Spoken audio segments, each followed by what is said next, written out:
They silenced our drums, but the spirits still dance. Our ancestors whisper through the wind. Are you ready to hear them? Across Brazil, Mexico, Colombia, and beyond, millions of African men, women, and children were transported across the Atlantic in one of the most brutal forced migrations in history. Yet, while their labor was visible, their identities were erased. They laid the foundation for cities, planted the crops, fought the wars, but their stories were silenced, excluded from the textbooks, and buried beneath the myths of national unity and racial harmony. The legacy of African people in the Americas is not a footnote. It is a foundational chapter that has been ignored. In Brazil, they formed entire rebel states like Palmares. In Mexico, they influenced revolutions and even became presidents. In Colombia, they preserved ancient African languages and traditions. And yet, in the modern narrative of the Americas, they are often rendered invisible, classified as mestizo, indigenous, or simply forgotten. But truth is resilient. Even in erasure, the spirit speaks. The songs, the rituals, the resistance, they remain, passed down through generations, surviving in whispers and now rising in roars. This is not a documentary about pain. It is a story of defiance, of brilliance, of Africa in the Americas. Brazil received more enslaved Africans than any other country in the Americas, over 4.8 million, which was more than 40% of all Africans brought to the New World. Enslaved Africans arrived in Salvador, Recife, and Rio de Janeiro to work in sugarcane plantations, mines, and urban centers. Over centuries, they formed complex Afro-Brazilian communities, preserving Yoruba, Bantu, and Fon traditions. Cities like Salvador still carry strong traces of African cultural dominance. But after slavery was abolished in 1888, the last country in the Western world to do so, Brazil did not honor its African legacy. Instead, it initiated a campaign of whitening, branqueamento, promoting massive European immigration to dilute the African presence. This whitening ideology was more than a social trend. It was official policy.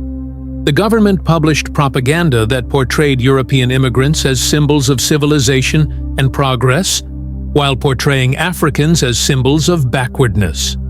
Schools, churches, and cultural institutions all promoted the idea that Brazil's future depended on becoming more white. African religions such as candomblé were outlawed, worshippers were arrested, and sacred drums were burned. African languages were suppressed, and Portuguese was imposed. African resistance, like the Quilombos, autonomous communities of escaped slaves, was rarely taught or celebrated in mainstream narratives. And yet, despite this oppression, Afro-Brazilians preserved their heritage through resilience. Samba, once considered criminal, became Brazil's national rhythm, rooted in African drumming and dance. Capoeira, a martial art disguised as dance, survived in secrecy and emerged as a symbol of freedom. Today, Brazil has the second-largest black population in the world after Nigeria. But Afro-Brazilians still face systemic exclusion, even in 2025. Media representation, political power, and economic opportunity remain largely out of reach for many Black Brazilians. Their erasure was strategic, but their resurgence is unstoppable. Mexico often presents itself as a mestizo nation, a cultural blend of indigenous and Spanish heritage.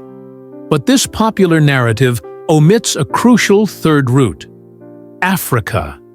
Between the 16th and 19th centuries, an estimated 200,000 to 500,000 Africans were brought to Mexico through ports like Veracruz. They were instrumental in building colonial cities, working in silver mines, sugar plantations, and domestic labor. In many cases, they intermarried with indigenous peoples, forming complex Afro-indigenous communities. Yet unlike in Brazil or the US, their descendants were systematically reclassified, first as mulatto, then as indio, or simply absorbed into mestizo identity. One of Mexico's national heroes, Vicente Guerrero, was of African descent. As a revolutionary leader and the second president of Mexico, he abolished slavery in 1829. But historical portrayals of Guerrero often lighten his skin or downplay his black identity. The deliberate whitewashing of his legacy mirrors the broader national effort to erase blackness from the Mexican imagination. Afro-Mexican communities along the Costa Chica, especially in the states of Oaxaca and Guerrero, were left out of censuses, denied federal recognition, and lacked access to essential services like healthcare and education for generations. Only in 2015 were Afro-Mexicans officially counted in Mexico's national census. That recognition was not granted. It was fought for. Today, Afro-Mexican artists, educators, and activists are reclaiming their space in the national story. They are teaching their children about their ancestors, celebrating African-rooted music like the jarana, and demanding equal rights. The myth of a two-race Mexico is slowly cracking.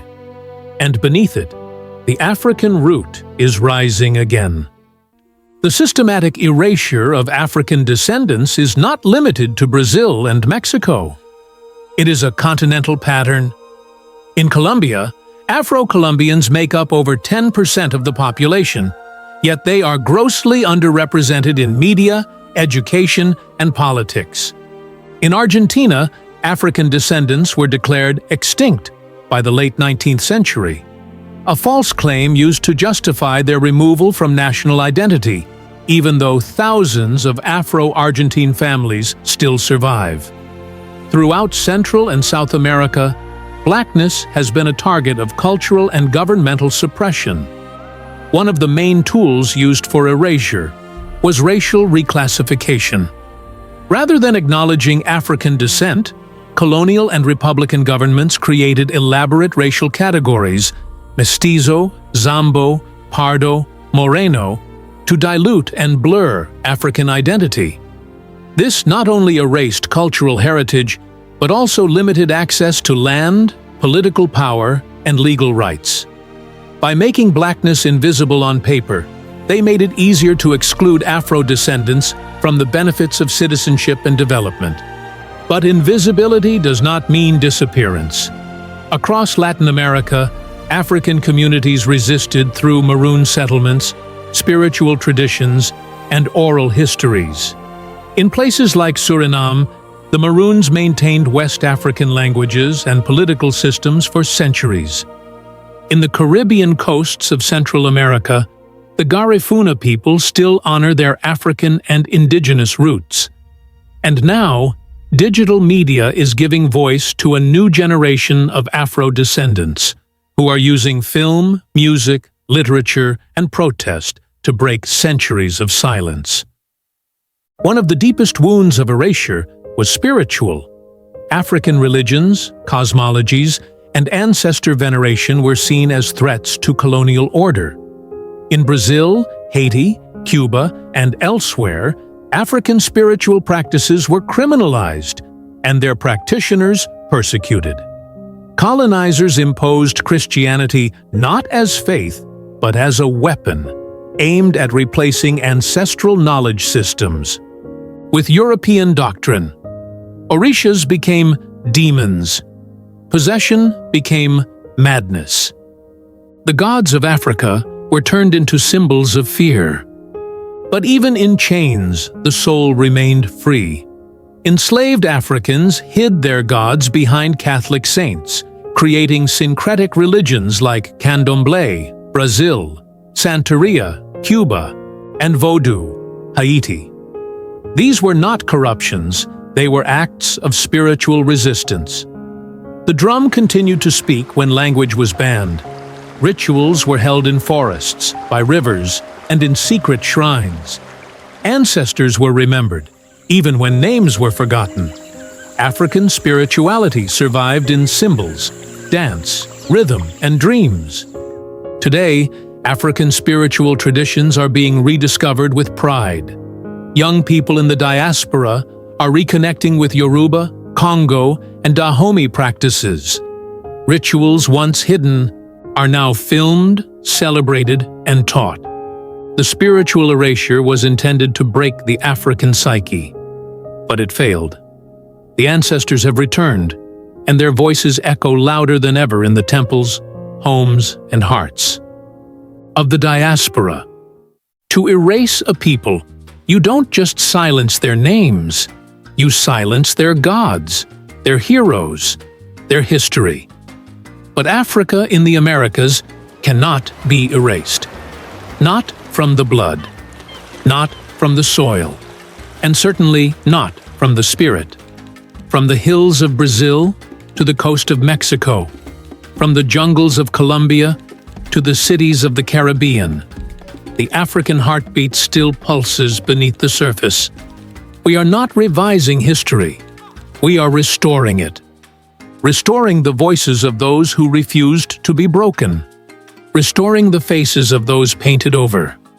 Restoring the names of those lost to paper, but preserved in memory. The erasure was deep, but the truth is deeper. This is not the end. It is the beginning of remembrance, the reclaiming of pride, the return of the ancestors. The truth is out now, and it cannot be silenced again. Thank you for spending your time learning with us. If you discovered something new, please like, share, and subscribe. Turn on the bell so you won't miss more powerful stories. We appreciate you.